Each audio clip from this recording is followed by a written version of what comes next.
Assalamualaikum Assalamualaikum warahmatullahi warahmatullahi wabarakatuh. wabarakatuh. Selamat siang, selamat pagi, selamat sore, dan selamat malam bagi penonton dan pendengar setia podcast kami. Kembali lagi bersama aku, Primel Syadai, bersama rekanku, Noval Aulia Putra. dan teman-teman semua jangan kaget kalau sekarang ini kita akan kedatangan tamu dan kita akan ditemani oleh beberapa teman kita. Bukan begitu, Noval? Ya, betul banget nih. Kita kedatangan tamu spesial nih. Nah, Nah, yang siapa aja? pertama, yang pertama tuh ada tamu pertama kita ya, yaitu Asma Zaim Muzaki. Halo, gimana nih? Halo Zaim, kabar aku baik. Gimana kabar kamu Zaim? Yes, I'm cool. I'm ready for today. Oke, siap. Udah seneng banget, udah siap membagikan bagaimana sih untuk cerita-cerita kita nanti pada hari ini. Betul begitu, Zaim? Yes. Oke, kita lanjut nih, Noval. Ada siapa lagi, Noval? Nah, yang kedua nih, ada Gibran Fasya Rezi Arif. Halo, selamat pagi semua. Pagi Halo, Gibran. Gibran. Selamat pagi. Apa kabar, Gibran? Alhamdulillah, baik banget nih. Alhamdulillah kalau baik. Selalu sehat ya, Gibran, di masa-masa puasa ini. Yap, Oke, Noval. Selanjutnya, kita kedatangan tamu mana lagi nih, Noval? Nah, yang ketiga nih, ada Bunga Hardiana Putri. Halo Noval, halo Primel, halo teman-teman. Halo Bunga, cerah sekali suaranya. Apakah Bunga hari ini bahagia? Tentu saja aku bahagia. Kalian gimana kabarnya? Aku baik banget, dan sepertinya Noval juga baik dong. Alhamdulillah. Alhamdulillah kalau Bunga baik. Selanjutnya Noval, ada tamu terakhir kita. Ada siapa nih Noval? Nah, yang terakhir ada Fali Zaki Fadila. Halo, Pak. Apa kabar kalian berdua? Alhamdulillah Halo, baik. Alhamdulillah. Baik. Gimana Vali sendiri kabarnya? Apakah hari ini sudah sholat? Apakah hari ini semangat sekali menghadapi puasa di hari pertamanya? Alhamdulillah baik. Kalau buat puasa ya masih bertahan lah sampai sekarang. Alhamdulillah. Oke, terima kasih banyak Vali dan teman-teman kita yang lainnya. Tanpa berbasa-basi lagi nih, kita langsung aja lanjut ke inti kita. Jadi nih, hari ini kita akan membawakan tema yang cukup menarik nih. Apa tuh Noval temanya? Nah, tema yang bakal kita bawa yaitu pentingnya pendidikan Bhinneka Tunggal Ika untuk meningkatkan persatuan Indonesia. Oke, pentingnya pendidikan Bhinneka Tunggal Ika. Memang sih, pendidikan Bhinneka Tunggal Ika ini memang harus diterapkan di seluruh masyarakat Indonesia, terkhususnya generasi-generasi pada saat ini. Karena memang tanpa adanya Bhinneka Tunggal Ika, kita sebagai masyarakat Indonesia otomatis akan sulit untuk mengerti apa sih persatuan dan kesatuan Indonesia itu sendiri. Bagaimana, Noval? Betul banget nih, Bhinneka Tunggal Ika itu penting banget. Apalagi kita lihat contoh sekarang ya, Indonesia kan dikenal dengan gotong royongnya. Nah, di balik gotong royong itu pasti ada peran Bhinneka Tunggal Ika yang sudah dipelajari sejak dini. Nah, benar banget apa kata Noval. Memang banyak masyarakat Indonesia yang mengerti peran Bhinneka Tunggal Ika sendiri untuk pemersatu bangsa. Namun, tidak sedikit juga orang-orang yang masih belum mengerti bagaimana kita bisa bersatu dan bagaimana cara agar Indonesia ini bersatu sehingga mereka terpecah belah. Dan hal tersebut bisa membuat Indonesia juga terpecah belah. Nah, menurut Noval nih, apa sih yang menyebabkan Indonesia masih kurang bersatu? Mungkin kita bisa langsung tanya aja kali ya ke narasumber kita. Mungkin kita mulai dari narasumber kita yaitu Asma Zaim Muzaki.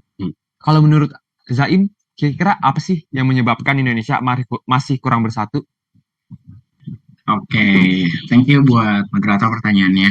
Jadi pertanyaan yang ini ya, pertanyaan cukup unik karena ini selalu diperdebatkan setiap harinya oleh masyarakat Indonesia karena kayak kita sadar bahwa Indonesia sendiri adalah suatu kompleksitas yang memang tidak bisa dibatasi ya. Kita berbagai macam suku, agama, identitas, ras, dan lain semacamnya yang hal tersebut tuh bisa menjadi suatu keunggulan bagi negara kita tercinta, tapi kadang juga bisa menjadi bumerang nih buat kita gitu. So, apa sih sebenarnya masalah utama dari keberagaman itu sendiri gitu. Kadang kalau kita udah punya identitas gitu, kita tuh selalu bangga dengan apa identitas kita. Saking bangganya kita gitu ya, saking high value-nya identitas kita tuh kadang lupa kalau ternyata identitas yang lain pun punya nilainya sendiri gitu. Identitas yang lain tuh juga punya kelebihannya sendiri, punya uniknya sendiri gitu. Tapi kita terlalu fokus sama identitas kita pribadi. Nah, disitulah kadang kita nggak bisa menerima adanya keberagaman maupun perbedaan dalam lingkungan kita sekitar gitu. Kita hanya bisa bergabung sama hal-hal yang sama menurut dengan kita, yang pada akhirnya tidak membentuk suatu inklusivitas di sana. Nah, menurut aku kita sendiri sebagai generasi muda gitu dari kecil tuh harus bisa disadari bahwasannya perbedaan itu adalah hal yang baik gitu. Perbedaan bukanlah suatu tantangan, perbedaan bukanlah suatu hambatan, melainkan perbedaan di antara lingkungan kita adalah suatu hal yang baik yang bisa kita maksimalkan gitu. Contoh, misalkan ketika kita dengan banyaknya kultur di Indonesia, banyaknya budaya di Indonesia, kita bisa saling mempelajari satu sama lain gitu. Kita juga bisa menerapkan hal tersebut dalam kehidupan kita sehari-hari dan lain semacamnya. Dan aku rasa masalah ini bisa selesai ya, masalah untuk bisa menerima perbedaan ini bisa selesai asal semua orang di Indonesia termasuk generasi muda itu bisa paham gitu, bisa paham identitas negaranya sendiri, bisa ngerti kenapa Indonesia bisa terbentuk seperti itu, dan ketika mereka sudah memahami dan juga mencintai negaranya sendiri, tentunya mereka akan bisa menjalankan kehidupan berbangsa dan bernegaranya dengan lebih baik lagi. Seperti itu sih menurut aku. Terima kasih.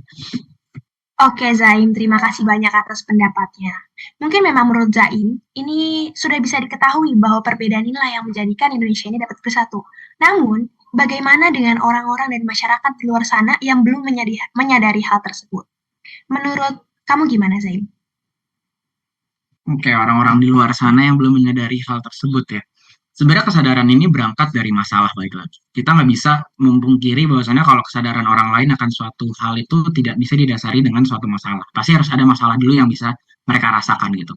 Nah, sebenarnya permasalahan ini ketika datang, ada orang yang memang peduli dan ada orang yang enggak. Gitu. Nah, disinilah orang-orang yang memang berperan penting adalah orang-orang yang bisa peduli terlebih dahulu terhadap suatu masalah tersebut, dan mereka bisa mengajak orang-orang di sekitarnya untuk bisa peduli sama masalah tersebut.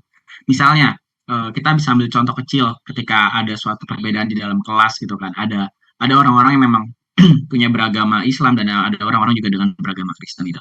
Gimana caranya dua agama ini kan selalu bisa menghargai kan. Tapi tidak bisa kita pungkiri juga bahwasanya ada orang-orang yang memang tidak terlalu peduli sama hal tersebut gitu. Cuman ketika kita yang sudah bisa memahaminya lebih baik dibandingkan mereka, kita mencoba untuk memberitahukannya, kita bisa mencoba untuk berdiskusi dengan mereka, pada akhirnya kan mereka juga bisa mengerti bahwasannya ya ini adalah masalah kita bersama gitu. Dan selain untuk bisa mengajak orang lain, kita juga harus mau untuk memahami hal tersebut lebih dalam. Karena kalau kita nggak mempelajarinya, kita nggak hanya cuma mengetahuinya, kita nggak akan bisa mencintainya gitu. Jadi kayak memang dua hal tersebut jadi hal yang penting sih untuk kita bisa mengajak orang lain dan juga kita bisa mencintai bersama dengan orang lain. Seperti itu. Oke, betul sekali kata Zaim. Mengajak, mengetahui, mencari tahu, dan mempelajarinya. Dan hal tersebut itu bisa kita dapat dari pendidikan.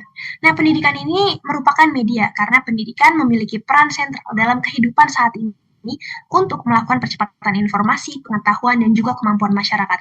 Dan karena hal tersebut, kita bisa mengetahui nih apa yang belum kita ketahui. Kita bisa mengetahui budaya-budaya kita yang lainnya, kita bisa mengetahui budaya-budaya dari suku lainnya, dan hal tersebutlah yang membuat kita bisa bersatu. Nah, kalau menurut Gibran, apa sih korelasi pendidikan dengan persatuan suatu negara ini? Oke. Jadi pertanyaan itu korelasi pendidikan dengan persatuan suatu negara. Kalau menurut aku sendiri nih, peran pendidikan dalam persatuan negara itu sangat besar ya. Kalau misalnya kita mau cari contohnya, contoh paling dasarnya aja, kemerdekaan Indonesia itu bisa diraih karena meningkatnya pendidikan dan pengetahuan masyarakatnya. Mereka sadar untuk meningkatkan kualitas dan kemampuan individu atau masyarakatnya agar dapat hidup bermasyarakat, berbangsa, dan bernegara. Nah, itu semua tuh dapat diraih dengan adanya pendidikan. Apalagi masyarakat Indonesia kan punya banyak suku, agama, ras, dan antar golongan ya. Nah, itu tuh bisa dimanfaatin oleh kita sebagai alat pemersatu dan perekat persaudaraan. Karena tiap orang itu kan harusnya bersaudara ya. Jadi, nggak ada tuh pertanyaan kenapa kita harus bertengkar dan berpecah belah. Jadi, menurut aku sendiri, pendidikan itu tuh sangat membantu dalam memperkuat persatuan suatu negara itu sendiri. Benar, terima kasih banyak Gibran atas pendapat dari Gibran. Memang pendidikan ini sangat penting ya, apalagi untuk persatuan Indonesia. Dan salah satu pendidikan yang kita dapat dari kita SD itu adalah pendidikan kewarganegaraan dan juga bela negara. Namun, banyak hal lagi yang masih bisa kita lakukan selain dari pendidikan itu. Nah, menurut Noval, hal apa lagi nih yang perlu kita lakukan? Hal yang perlu kita lakukan ya, tentunya sih meningkatkan pendidikan ya. Tapi mungkin ini bisa kita tanya aja langsung nih ke narasumber kita yaitu Gibran. Menurut Gibran sendiri, apa sih yang perlu dilakukan agar pendidikan di Indonesia ini bisa menjadi alat persatuan Indonesia? Oke, menurut aku sendiri hal yang perlu dilakukan nih, yaitu tentu saja dengan adanya pengajaran lebih dalam mengenai pendidikan multikultural. Pendidikan multikultural ini senantiasa yang mengedepankan pengagungan keanekaragaman, keterbukaan, kesamaan, dan pluralitas yang meliputi sikap penghargaan, menjunjung tinggi hak asasi manusia, dan secara khusus berhubungan dengan kebudayaan, agama, etnik, dan gender, serta identitas sosial. Atau bisa juga dengan semboyan yang sudah kita dapatkan dari kecil nih, yaitu Bhinneka Tunggal Ika, yang merupakan model multikulturalisme khas Indonesia. Nah, Bhinneka Tunggal Ika sendiri dipilih sebagai semboyan nasional karena semboyan Bhinneka Tunggal Ika itu selalu mengingatkan kita akan kemungkinan adanya perpecahan. Setidaknya, itulah yang ditekankan oleh Umar Khayyam. Benar sekali Gibran. Jadi memang Bhinneka Tunggal Ika ini adalah salah satu pegangan kita untuk mendapat hidup kesatuan dan persatuan di Indonesia. Nah, menurut Bunga sendiri, seberapa penting sih Bhinneka Tunggal Ika ini bagi bangsa Indonesia? Seberapa penting Bhinneka Tunggal Ika bagi aku ya? Kalau misalnya bagi aku sendiri, Bhinneka Tunggal Ika itu udah jadi solusi kehidupan modern dalam berbangsa maupun bernegara. Karena apalagi kan kita hidup di era globalisasi ya, yang dimana di era ini tuh dunia menjadi satu sistem sehingga artinya tidak ada satupun negara yang homogen. Makanya karena itu paham nasionalisme udah harus jadi kebutuhan buat kita. Dan persatuan juga jadi kebutuhan yang sangat penting bagi negara.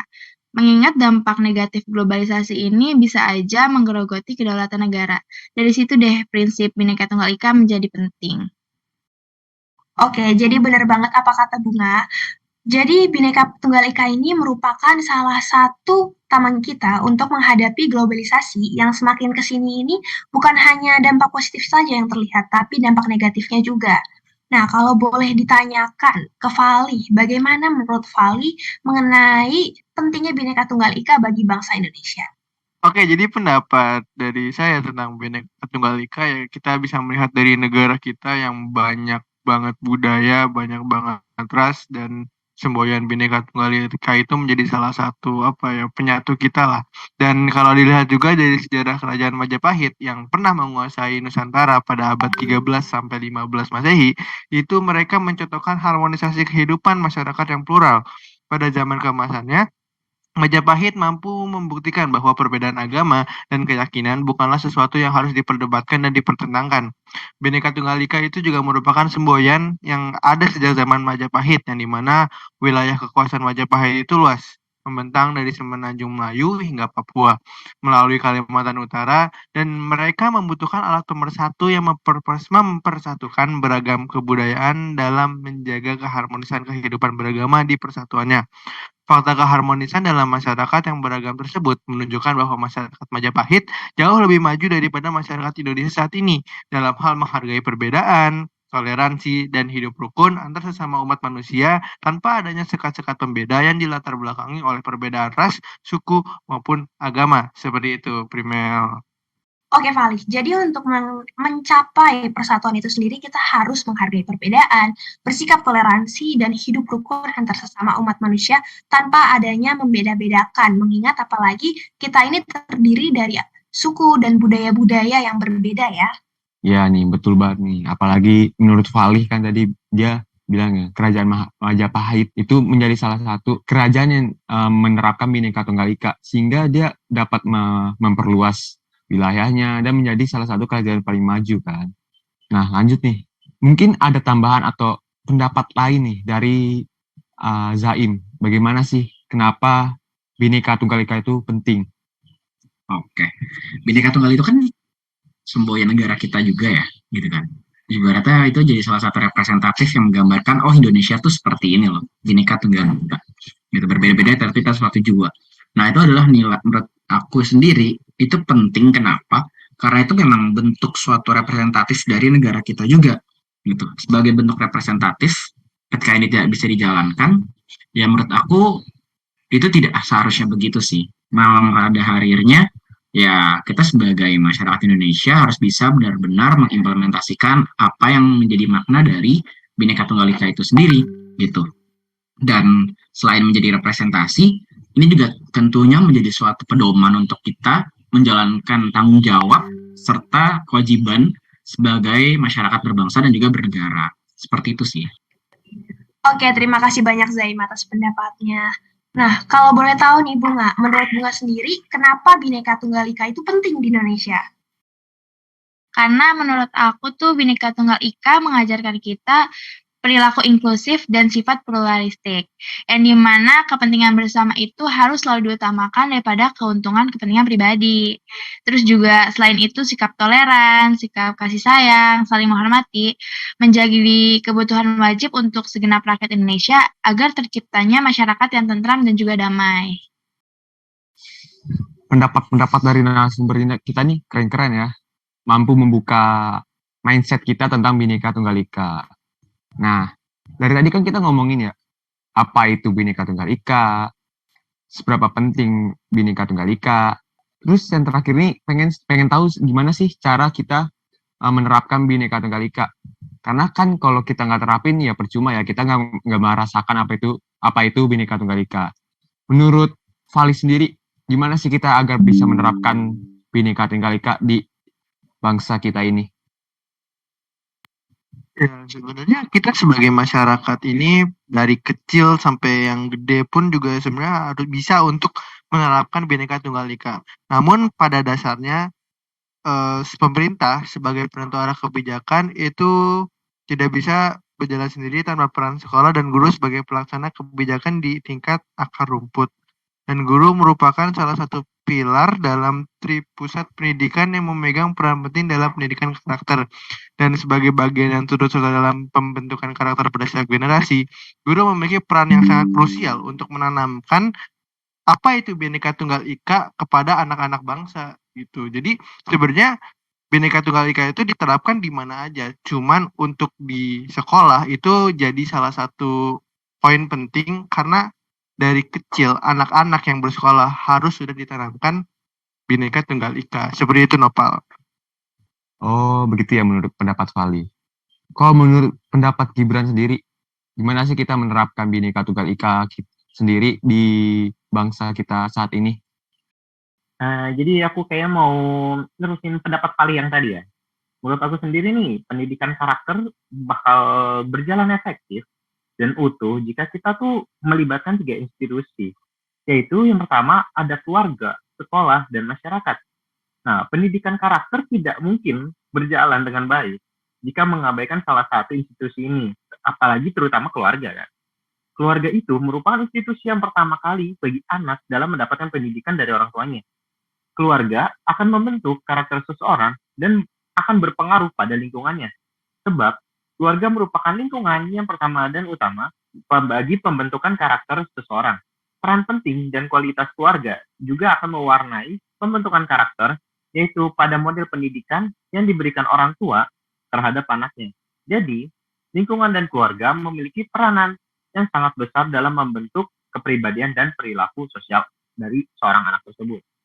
Oke, benar sekali kata Gibran. Jadi memang sebelum kita menerima pendidikan dari sekolah, kita juga harus menerima terlebih dahulu pendidikan kita dari orang tua. Bagaimana kita bisa menerima persatuan dan perbedaan tersebut, kita harus mulai dulu dari orang tua dan dari keluarga kecil kita. Kemungkinan besar di keluarga kecil kita, di keluarga inti kita juga pasti akan terdapat perbedaan-perbedaan, entah itu dari perbedaan pendapat maupun perbedaan-perbedaan bagaimana muka kita dibentuk, muka kita terbentuk, bagaimana rambut kita, bagaimana kondisi tubuh kita, dan dari hal tersebutlah kita harus menerima perbedaan-perbedaan tersebut. Nah, baru dilanjutkan lagi di pendidikan kita di luar, yaitu pendidikan kita dari sekolah. Karena tanpa adanya generasi muda ini, bangsa Indonesia pastinya akan sulit mengalami perubahan dan akan mudah pula kehilangan identitas bangsa Indonesia. Nah, menurut Zaim, hal apa yang bisa dilakukan menerus bangsa agar tidak kehilangan identitas bangsa? Oke, kalau tidak kehilangan itu jelas yang pertama kita tidak mencari yang baru. Kenapa? Kayak kita boleh aja untuk mengadopsi beberapa identitas kayak misalkan dari adanya westernisasi, adanya globalisasi. Aku nggak bisa memungkiri bahwasannya itu akan mengubah dan tentunya mungkin akan ada kemungkinan untuk membuat yang namanya krisis identitas. Cuman permasalahannya adalah kita harus bisa membentengi diri sendiri terhadap hal-hal tersebut.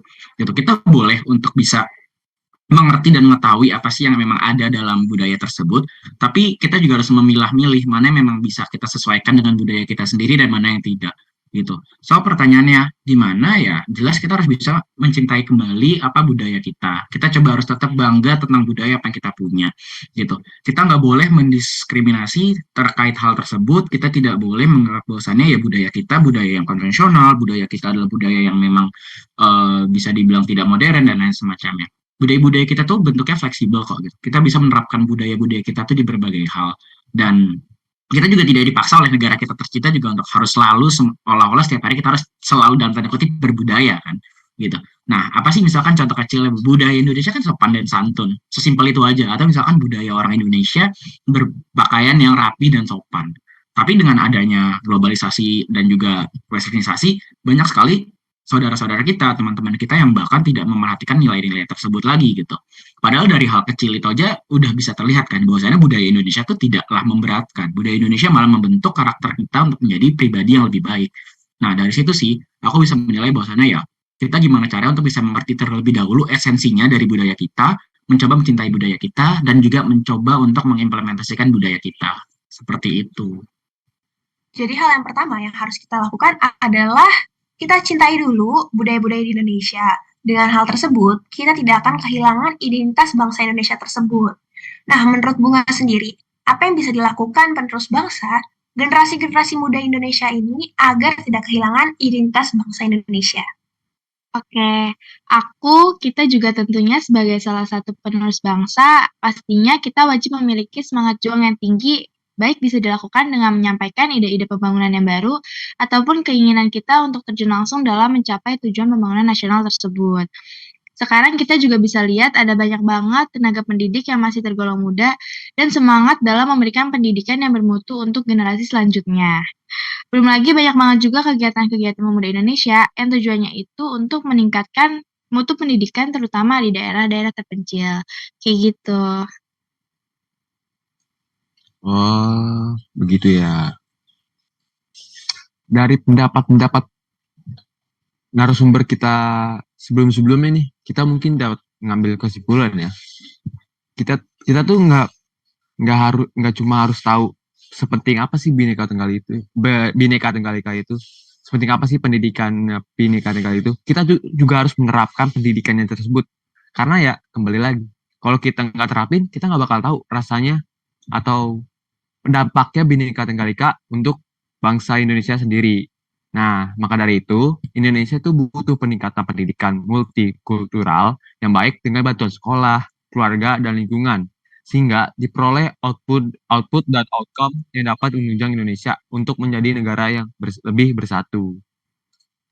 Benar, apalagi ini salah satu PR untuk pemerintah bagaimana agar pendidikan dapat terjalani dengan merata.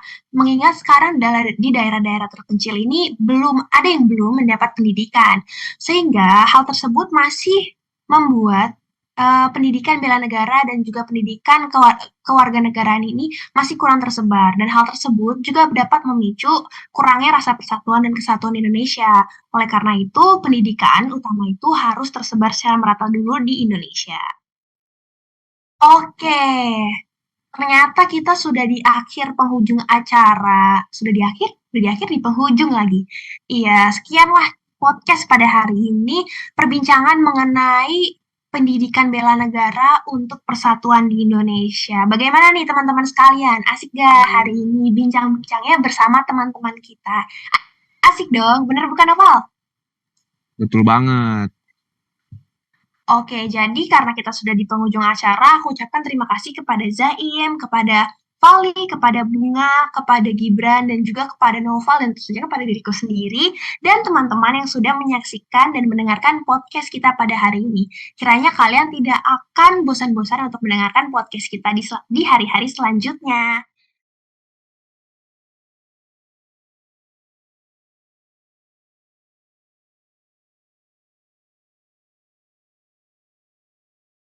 Oke, sekian dari aku dan Noval. Kurang lebihnya mohon maaf.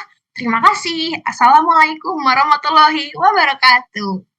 UPN Veteran Jakarta. Salam bela Bela negara.